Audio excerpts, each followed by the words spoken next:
सबसे पहले तो आई थिंक ये बताना ज़रूरी है कि डीसीओ है क्या। डिजिटल कनेक्ट ऑर्गेनाइजेशन एक ऑर्गेनाइजेशन है जो कि सऊदी अरब में स्टार्ट हुई थी, पाकिस्तान जिसका एक फाउंडिंग मेंबर है।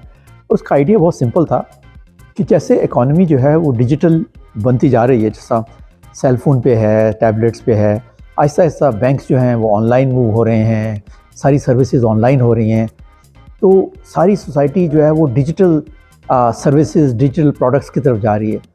उससे क्या होगा कि अगर हमारे आवाम के पास वो डिजिटल प्रोडक्ट और सर्विसेज नहीं होंगे तो हमारा मुल्क, हमारे इमाम पीछे रहना शुरू हो जाएंगे। तो इसलिए बहुत ज़रूरी है कि हम सारे मुल्क काम करें इस बात पे कि हमारे आवाम के पास भी वो सारी डिजिटल प्रोडक्ट्स और सर्विसेज हों, ताकि जो लोग या नेशन जिनके पास डिजिटल है और जिनके पास नहीं है उनमें जो फ़र्क है वो कम हो।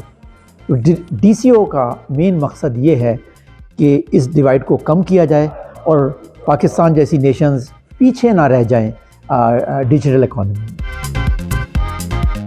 सेमीकंडक्टर इंडस्ट्री जो है उससे हम क्या फ़वाइद हासिल कर सकते हैं एज अ डीसीओ कि जो रुकन ममालिक हैं उनके अंदर क्या क्या कैपेबिलिटियाँ, किस तरह हम इसको मज़ीद ताउन करके इसमें इजाफ़ा कर सकते हैं। जो दुनिया में कुछ ममालिक के पास इस वक्त मोनोपोली है उसको हम किस तरह तोड़ के आगे अपॉर्चुनिटी क्रिएट कर सकते हो। इस हवाले से काफ़ी फ़ायदेमंद रहा और इंशाअल्लाह इसी तरह डीसीओ में एक दूसरे के साथ ताउन करके काफ़ी तरक्की मुतवक्का की जा सकती है।